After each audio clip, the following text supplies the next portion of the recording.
Hi, welcome aboard. Australia is one of the keenest boating nations in the world. In fact, more people in Australia go boating than just about any other country in the world. In fact, I think the only country that exceeds the per capita boating population is, surprisingly, New Zealand. And of course the reason for that is we have fairly unusual boating conditions. In America and in Europe, most of the boating is done inland. In America in the form of rivers and lakes, and in Europe in the canals and the rivers. But we don't have those inland waterways. So most of our boating is done around the coast. And it's done in estuaries, occasionally in lakes and dams, particularly when there's freshwater fishing about. But most of it is done in saltwater estuaries and in the ocean fairly close to the shore.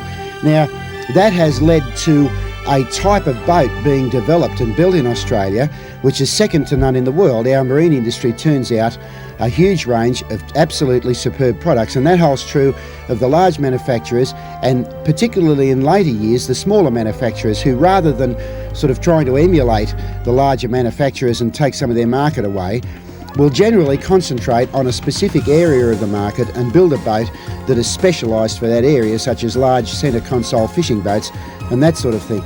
But the infrastructure that has grown up as a result of our high level of boating population extends much further than that, and it extends even into real estate development. Now, the Gold Coast is fairly famous for our canal estates, but an estate which was established about 5 years ago on the Gold Coast is not necessarily only a canal estate, it's actually an island estate. It's the Sovereign Islands, which is on the northern end of the Southport Broadwater, just north of the Seaway. And the estate was built from a low sand cay which had built up in the Broadwater. And the Broadwater was dredged, which was to its great advantage because it made it deeper and allowed access for much larger boats. And the sand cay was built up and extended, some small canals were built into it, and a range of magnificent houses was built on the Sovereign Islands. In fact, they even went to the trouble of building quite a large concrete bridge from the mainland to the Sovereign Islands. Now, we've been following the progress of the Sovereign Islands over the last 5 years or so.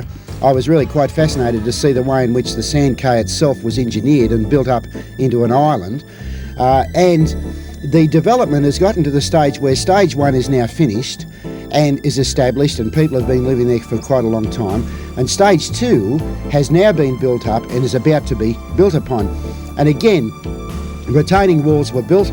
The sand was pumped out of the Broadwater behind those retaining walls to build up islands, and the walls were even extended into a series of small canals, if you like, to give access to for the residents to the Broadwater. Now, one of the great appeals of the Sovereign Islands is the fact that there are no low bridges between the islands themselves and the Southport Seaway, so quite large boats are able to make their way into the Seaway, turn north and go a couple of 4 or 5 kilometres and they're at the Sovereign Islands.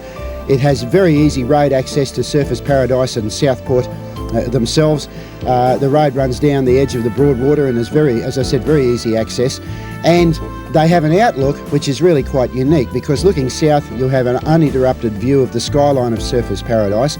Looking east you'll have a magnificent view of South Stradbroke Island, and in between you'll have the Broadwater and access to some of the best inland or estuary waterways in the world, particularly from the point of view of touring, sightseeing and fishing.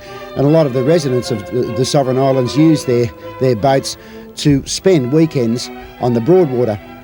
Now, as I said, stage two is just about to be released. There is another stage, in fact there are another 2 stages which are planned on the northern end of the development. It'll be a little while before they come to fruition, but it will be very interesting to see the way in which the Sovereign Islands develop and become more and more a facility for people who are really keen on boating. And when you look at it, and if you travel around a little, you'll find that this type of development is pretty well unique to Australia. There are very few developers in other parts of the world who would be able to see the financial sense in spending millions of dollars to produce a facility which was pretty well specifically for boat owners. So we are very fortunate in this country. The great Australian dream is still alive. It's still possible to buy a block of land and build a house on it.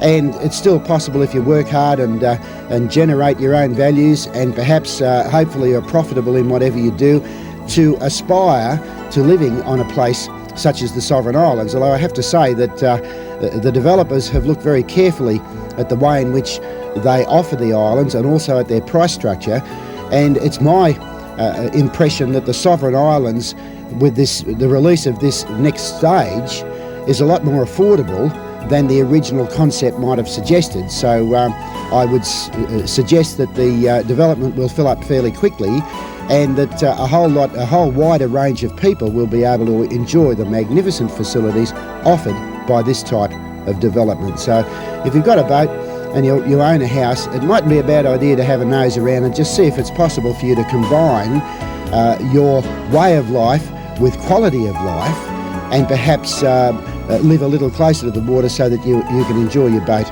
even more.